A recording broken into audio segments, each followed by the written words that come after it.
All right. I'll give you the exact numbers right at the end of the presentation, okay? But we're talking about roughly then $1,100 to $1,200 a single, $2,800 a family. So if you think about it, if you're a family, if you have two people and you have a $4,000 deductible, you're going to have $2,200 in savings that you can apply towards that $4,000 deductible. Okay, additional than what you would have had. So you're really looking at about $1,800 out of pocket. I think if you start adding up your doctor's appointments, your prescriptions, and so forth, you're going to find that this comes pretty close to where you were before. In addition, if you meet your deductible, this means you pay $1,200 more. If it's No. a $4,000 deductible, if you get back $2,800. No, this is on the premium. Right. right. So what I'm saying to you is if you have a $4,000 deductible and you're going to save $2,800 in premium, your actual out-of-pocket is around $1,200 as a family, okay, by comparison to where you were.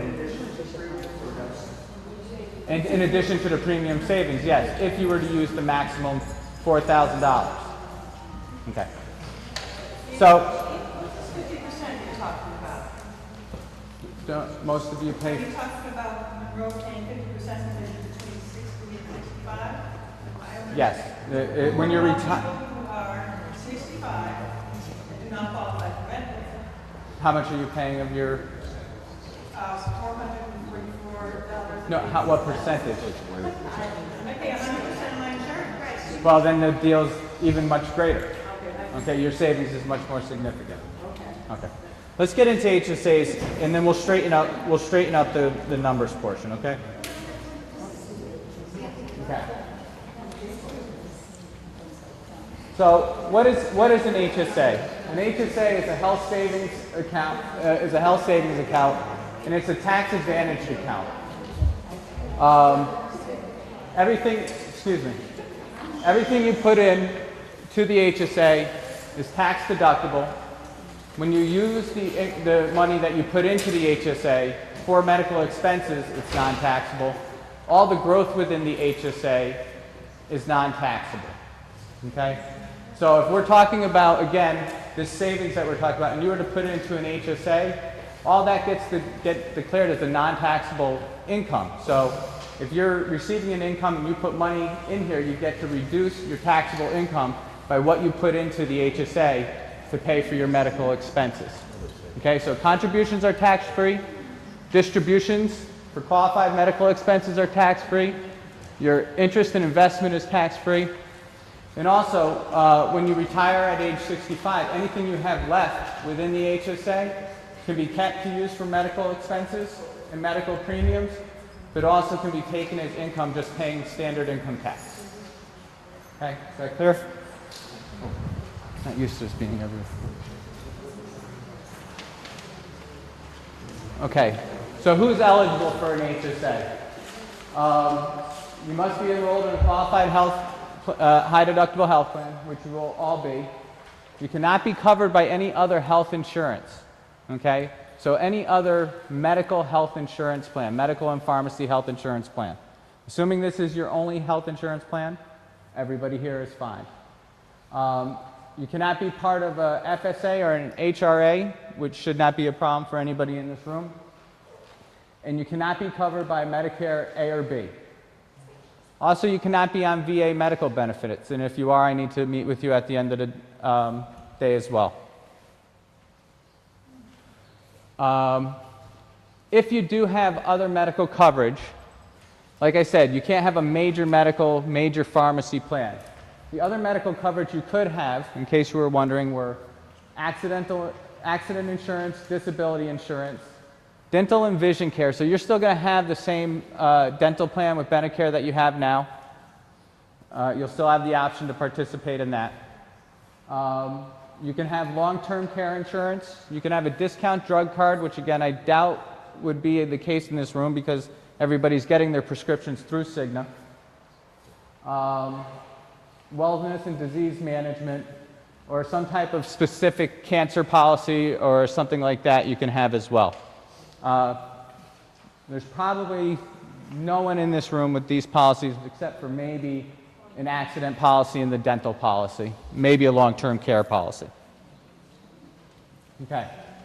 So the IRS allows you to put in to your HSA if you have an individual coverage. Okay, so if you're purchasing individual coverage from CIGNA through the town, you can put in up to $3,050 as an individual. As a family, if you have family coverage, you can put up in $6,150. And if you're over the age of 55, you can put in an additional $1,000 into your HSA. So if you have a family, you can put in $7,150. Okay, this is if you elect and choose to open up an HSA. So one might ask, well, why would I want to put more than my $2,000 deductible or my $4,000 deductible into an HSA? The benefits of the HSA go further than just as a vehicle to pay for your deductibles. Okay, it has the benefit of being able to purchase quite a few other things, including long-term care, paying for Medicare A and B premiums, both now and in the future. So anything that you have saved up in your HSA, you can use to pay for Medicare premiums, as well as all those vision and dental expenses that aren't covered by our plans, your glasses, your prescription sunglasses, your contacts.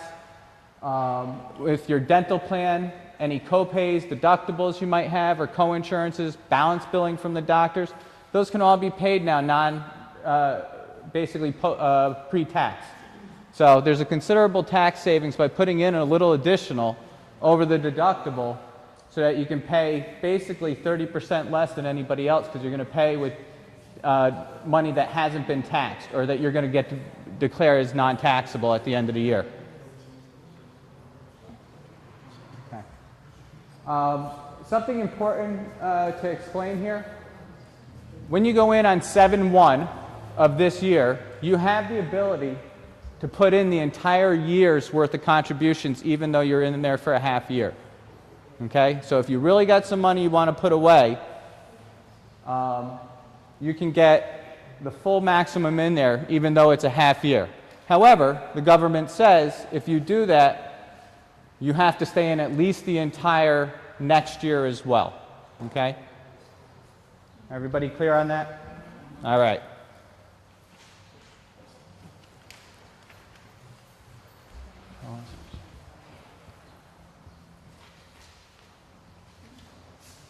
Okay, HSA contributions.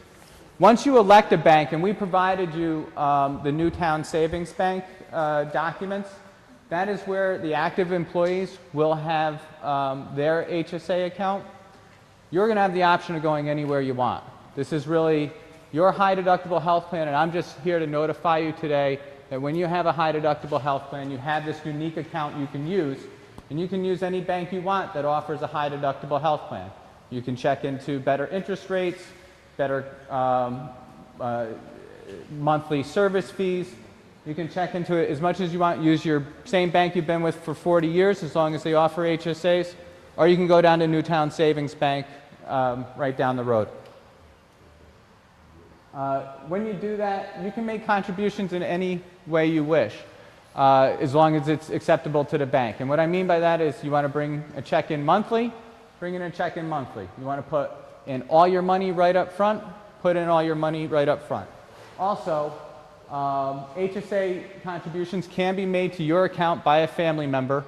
However, the HSA holder will be the one taking that as a tax deduction, not the person who gives it to you. Okay?